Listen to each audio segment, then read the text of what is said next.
Amigos, estamos aquí en este evento de la AMPI desde Nuevo Vallarta y estoy con una persona que la verdad me da mucho gusto conocer porque aparte que es uno de los el fundador, digamos, de Century 21, pues además tiene un papel fundamental en esta importante compañía y va a tener una conferencia y nos va a platicar un poquito de esto. How are you, Philip? How have you been? I'm still alive, and that's great. When we started Century 21, we had a plan, and that plan basically was to take the smaller independent broker and give him training, support, advertising, and which they didn't have because the chain operations controlled everything in California, Southern California, where I had 8 offices at the time. And it worked. In 3 years, we were across the United States. In 5 years, we had regions in every state, like Mexico's a region. And then in 10 years, we control 30% of all the residential resale business in the United States. We had 5,000 offices, unheard of. And then we started expanding, and I had 2 regions in the United States, one in Southern California with 200 offices, with 6,500 salespeople. And then I had took on Oregon, Washington, and Idaho.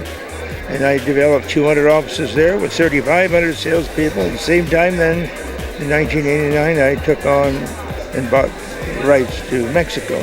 So, and in Mexico, we've been up and down because we had the devaluation, lost half our offices. We had the latest recession. We actually had to take out 50 offices because they couldn't make it. And the industry lost half of their offices during this last recession. The real estate broker needs leadership, and he needs help in his levels of growth.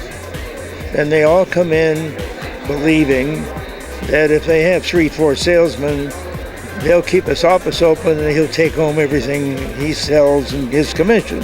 And it doesn't work that way because he finds himself selling to keep his office open. Just the opposite of what he thinks. So when you get into an organized situation, you start doing things that an organized person would do, creating a business plan, working the business plan.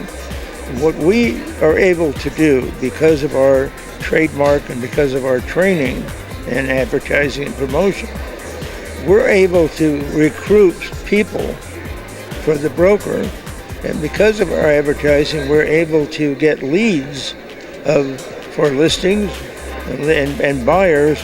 And today, the internet is taking control of that situation. Now, the question is, are the brokers and salespeople following up their leads?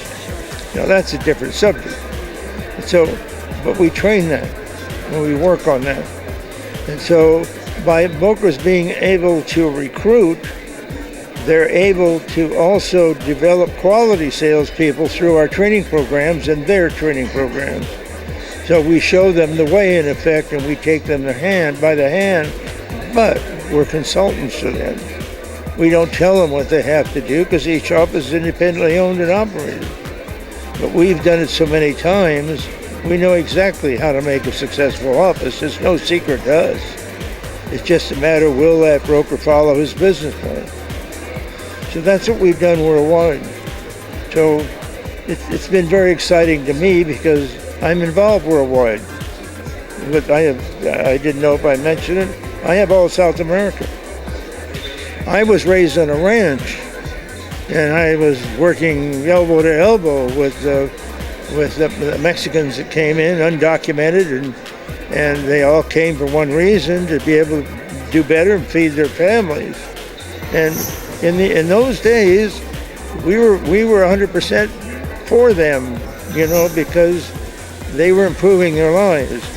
It's changed a little today, the attitude, but I remember the Mexican national that worked for us on the ranch, saved enough money, opened a grocery store. His kids became the mayors of the town. They went to college. And that's what the United States is all about. And I look at Mexico as being very friendly people. is all wanting to achieve,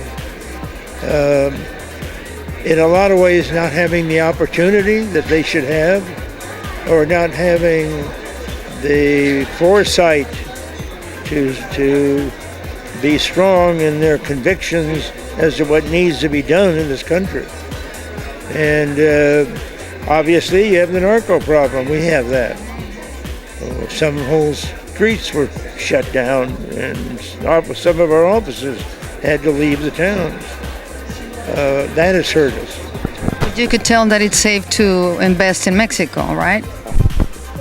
In 80% of Mexico, it's very safe to invest, but there's a 20% that is not. Yeah. And so the government's going to have to solve the problem. And I don't know if they're going to ask the United States to send in special forces to do it or not. But I would almost guess if they did, they would. Because it's not good for the United States to have the problem. It is not a matter of if the United States didn't buy, you wouldn't have the problem. Because the problem starts here. Thank you so much. I'm going to be in your conference tomorrow. I'm not going to lose that opportunity. Thank you so much. All right. Thank you very much.